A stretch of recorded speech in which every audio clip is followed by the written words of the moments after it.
4 days without working toilets, air conditioning, or even a functioning galley aboard a nearly 10,000-ton U.S. Navy destroyer in the sweltering South China Sea. The USS Benfold lost power after an engineering failure last month. And the incident is raising fresh questions about the strain on America's Navy that is already stretched by operations in West Asia and across the globe. Now, this is a U.S. Navy warship built for combat. But for 4 days, the USS Benfold couldn't do something much more basic: power its own systems. According to the CNN report that quoted the U.S. 7th Fleet of Arleigh-Burke-class guided missile destroyer suffered an engineering casualty involving its generators on 24th of July, and the consequences were severe. Well, according to the report, the ship lost the ability to maneuver on its own. Its toilets, air conditioning, galley services and potable water system were also affected.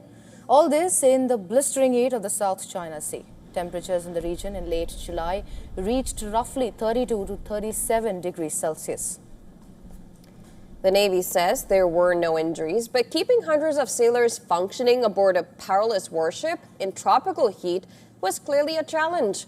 A fellow warship, the USS Robert Smalls, provided cooked meals. Other ships from the USS George Washington Carrier Strike Group also came to the Benfold's aid. After 4 days without power, the destroyer was towed to Subic Bay in the Philippines for repairs.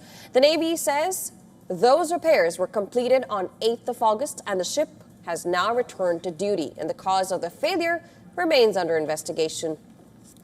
And this isn't an isolated incident. In May, another Arleigh-Burke-class destroyer, the USS Huggins, also lost power and propulsion for several hours in the Indo-Pacific after an electrical system failure.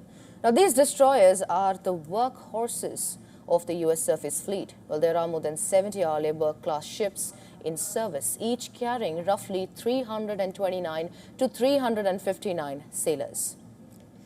But the timing is crucial. The U.S. Navy is already under pressure from its global commitments and the war with Iran.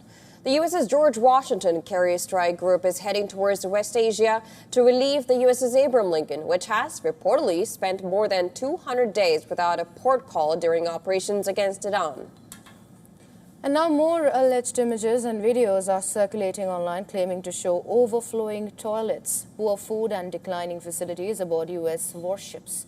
Well, the Navy has not confirmed the authenticity of those posts. However, these reports indicate that America's Navy is being asked to operate across more fronts, and every mechanical failure is becoming a reminder of just how heavily stretched the force may be.